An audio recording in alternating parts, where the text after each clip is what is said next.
তো এখন রাত বাজে 8টা, কারেন্ট নেই আমাদের এখানে।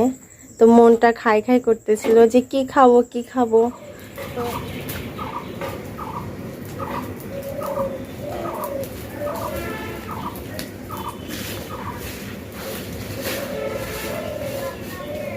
রাসেল ভাইপারের ভয়ে চারিদিকে পরিষ্কার করতেছে আজকে, কারণ বলা যায় না কখন এই জঙ্গলের মধ্যে সাপ লুকাই থাকতে পারে। রাসেল ভাইপার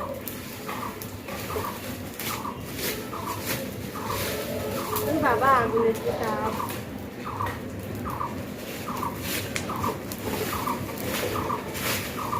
বাসায় গেল না কাকু,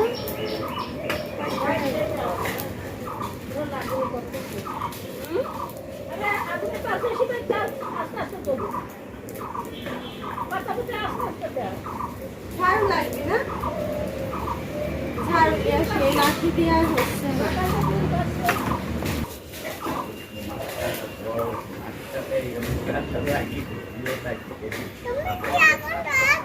কি আগুন জ্বলে গেল, ধোঁয়াতে চারদিকে অন্ধকার।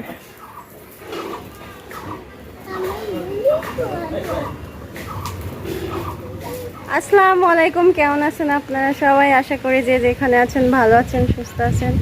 আপনাদের দোয়া এবং ভালোবাসায় আল্লাহ তাআলার অশেষ রহমতে আমরাও ভালো আছি। তো আজকে সকাল থেকে মেঘ মেঘ করতেছে, আমাদের এদিকে প্রচুর মেঘ লাগছে। তো আমি আসছি হচ্ছে বাইরে কাপড় চোপড় ওঠাতে। তো হালকা হালকা বৃষ্টি হচ্ছে, ব্যাক ক্যামেরা দিয়ে দেখায় আপনাদেরকে। এই যে প্রচুর পরিমাণ মেঘ লাগছে, বৃষ্টি আসছে, বৃষ্টিতে সব ভিজে গেল। আমি এগুলা উঠাতে আসছিলাম কিন্তু উঠায় সময় পাচ্ছি না, বৃষ্টি এবার জোরে চলে আসছে।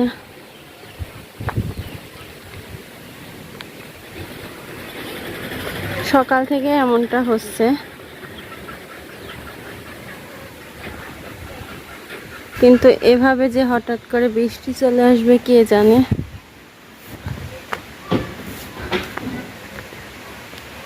তো ওদিকে কাপড় উঠাতে গিয়ে, খড়ি উঠাতে গিয়ে আমি তো পুরোই ভিজে গিয়েছি। এদিকে বৃষ্টি হচ্ছে ভালোই, আলহামদুলিল্লাহ। আজকে বৃষ্টি আসলো, গরমে কিছু কিছু মানুষ অনেক অসুস্থ হয়ে গিয়েছে।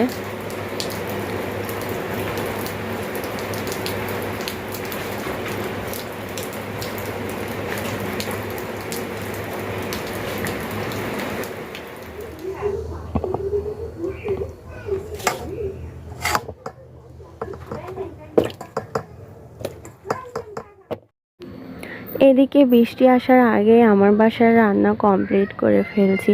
আজকে আমি পটল ভাজি আর ভুড়ি রান্না করব। আমি বললে ভুল হবে, কারণ আজকে ভুড়িটা রান্না করবে আমার শাশুড়ি, আমি জাস্ট পটল ভাজিটা করব। তো এখানে সুন্দর করে পটলগুলো আমার শাশুড়ি কুটে দিয়েছিল আমাকে, আর প্রত্যেক দিনের মতো তরকারি আমার শাশুড়ি আজকেও কুটে দিয়েছিল। তো আমি এখানে পটলটা হলুদ লবণ দিয়ে মাখিয়ে সুন্দর করে কড়াইয়ে এক পিস করে না দিয়ে পুরোগুলো দিয়ে দিয়েছি। তারপর সুন্নি দিয়ে একটা একটা করে সুন্দর করে সাজাই দিতেছি। তারপরে হালকা লাল লাল হয়ে গেলে আমি এখানে হচ্ছে হালকা মরিচের গুঁড়ো ছিটিয়ে দিলাম, কারণ আমার ছোট বাচ্চাও খাবে, এই জন্য আগে থেকে মরিচের গুঁড়োটা আমি ওর সঙ্গে মিক্সড করি নাই। তারপরে অনেকে আছে যে পেঁয়াজ রসুনটা পটল ভাজিটা হোক আর বেগুনের চাক ভাজিটা হোক হওয়ার পরে দেয়, কিন্তু আমি পেঁয়াজ রসুনটা এখন আগেই দিয়ে দিলাম, কারণ আগে দিলে অনেক টেস্ট হয় আর কি।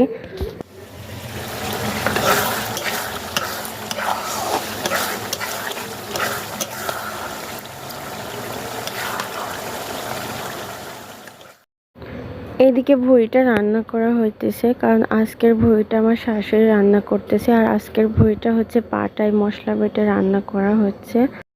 অনেকে দেখা যায় ব্লেন্ড করে সবগুলো মশলা, কিন্তু আমার শাশুড়ি হচ্ছে ব্লেন্ড পছন্দ করে না, আর ব্লেন্ডের মশলা নাকি স্বাদ হয় না। তাই আমার হাজব্যান্ডও বলে সব কিছু পাটায় বেটে রান্না করবা। আর এদিকে শুধু ভুড়ি আর ভাজি তা না, নূরের জন্য আবার এক্সট্রা করে আমাকে হচ্ছে চপ ভাজতে হলো, কারণ ও একদমই ঝাল খায় না। তো আমি এখানে হচ্ছে 6 পিস চপ ভাজছি, একটা বেগুনে 6 পিস করে চপ হয়, 6 পিসটাই ভেজে নিয়েছি। কারণ 6 পিস ভাজলে হয় কি ও একবার খাবে 4 পিস দিয়ে, আর 2-1 পিস বাঁচতে পারে। তো আজকে বেগুনের চপ ভাজির কালারটাও অনেক সুন্দর হয়েছিল।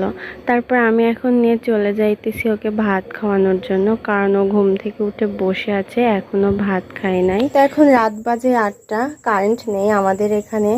তো মনটা খাই খাই করতেছিল যে কি খাবো কি খাবো। তো এদিকে হচ্ছে পিঠা, এটা কি পিঠা বলে নিলা? আমরা তো সিলেন্স পিঠা হচ্ছে কি পিঠা? আমরা তো সিলেন্স পিঠা বলি, কিন্তু এটা তো সিলেন্স পিঠা, সিলেন্স দিয়ে এত চিকন ভাবে বেরোবে। কেমনে বানাই এত চিকন ভাবে? আমি হচ্ছে ইয়ে করতেছি, গবেষণা। আমার মনে হয় হাত দিয়ে এরকম এরকম করে দিয়ে পরে যে ভাঁজ করে দিছে, দেখেন দুই পাশে যে ভাঁজ করা।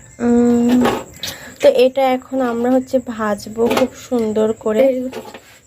আসলে আমাদের তিশা ভাবে দিছিল না? হ্যাঁ, তিশা ভাবে দিছিল আমাদের খাইতে, যে ভেজে খেয়ে একটু টেস্ট করে দেখিস কেমন। তো চুলাটা অন করো।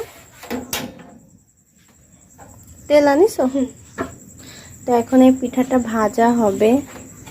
এর উপর চিনি, সেটাই দিলে আরো মজা লাগে। চিনি কয়টা বাজে নিলে? এখন 8টা বাজছে। 8:23 বাজে, 8:30 বাজে। এখন বাজে 8:23, 8:30টায়। তো এখন আমরা এই পিঠাগুলো ভেজে খাবো, কারণ সন্ধ্যাবেলা কিছু না কিছু খাইতে ইচ্ছে করে, কিন্তু এখন সন্ধ্যা না, রাত 8টা বেজে গেছে। অবশ্য সমস্যা নেই, কারেন্ট নেই। যত দাও আর একটু দাও। খালি আমি যাবো আম্মু যাবো করে। বিসমিল্লাহ। আল্লাহ। ভাজতেছে হচ্ছে আমাদের নীলবড়ি। আই উল্টা দেন, একটু শক্ত হোক। ফুলছে।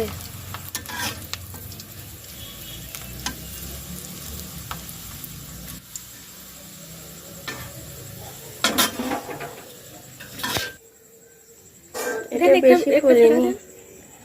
তেল গরম হয় নাকি? আও গরম। মাশাআল্লাহ, এটা ভালোই ফুলেছে। ওরে বাবা, চিনি দিবে না? হ্যাঁ, চিনি।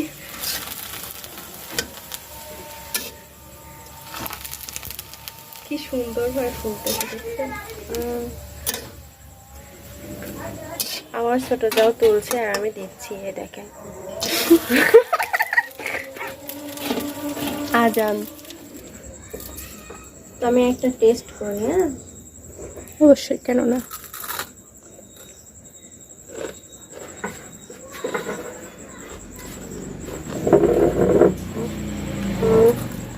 মজা।